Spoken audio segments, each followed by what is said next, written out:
Bonjour à tous, c'est Dr Walid Mekedem et aujourd'hui on va parler de gencives qui saignent. Et si je vous en parle aujourd'hui, c'est que ça me concerne personnellement en ce moment.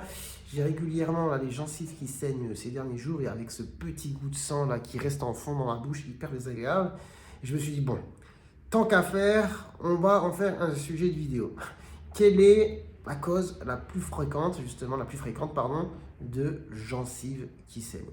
Bon, on va pas aller très très loin, vous allez voir, ça va pas être très compliqué cette vidéo, mais c'est ce qu'on appelle la gingivite, l'inflammation au niveau des gencives, avec parfois un aspect un petit peu justement gonflé de gencives à la base de la dent, avec du coup cette facilité aussi à saigner par derrière. Mais pourquoi cette gingivite?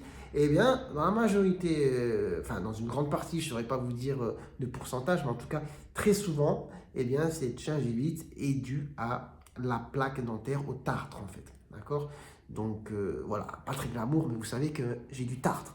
Donc je regarde de près, je regarde dans le miroir et effectivement, j'ai du tartre à la racine des dents.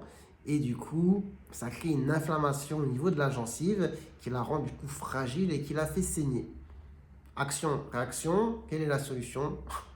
Faire un détartrage, d'accord? Donc je pense qu'on n'est pas nombreux à aimer aller chez le dentiste. Je vous avoue que la dernière fois que j'y suis allé, ça fait un moment, mais allez, il faut se donner du courage, les gens. Donnez-moi du courage. Il faut aller chez le dentiste et il faut faire un détartrage justement pour limiter justement ce facteur favorisant de la gingivite.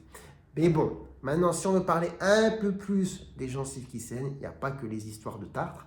Il y a aussi d'autres éléments qui vont participer justement à avoir une gencive voilà, en mauvaise santé. Il y a donc un mauvais état bucco-dentaire de manière générale. L'alcool, le tabac qui vont justement attaquer aussi votre santé dentaire. Donc, c'est des choses à savoir. Dans des cas extrêmes, je dis cas extrêmes parce que je ne pense pas que ça se voit de manière très régulière, mais vous avez déjà entendu sûrement dans les histoires de pirates le scorbut, donc la carence profonde en vitamine C qui va donner justement chez les marins, les pirates, les gencives qui saignent et les dents qui se déchaussent. Bon, on en est loin en France quand même, peut-être qu'il y a des cas isolés, je ne sais pas, mais en tout cas c'est assez connu comme maladie de gencives qui saignent. Après évidemment il y a des personnes qui prennent des médicaments qui peuvent favoriser cela. Autre chose importante, il y a aussi les variations hormonales chez la femme, puberté, grossesse, ménopause. Et oui, ça peut leur arriver d'avoir les gencives plus fragiles et les gencives qui saignent à ces moments. Là, une fois de plus, on se dit, c'est pas facile d'être une femme. Franchement, à chaque fois souvent, voilà, perturbation hormonale égale tel changement, tac, tac, tac, tac.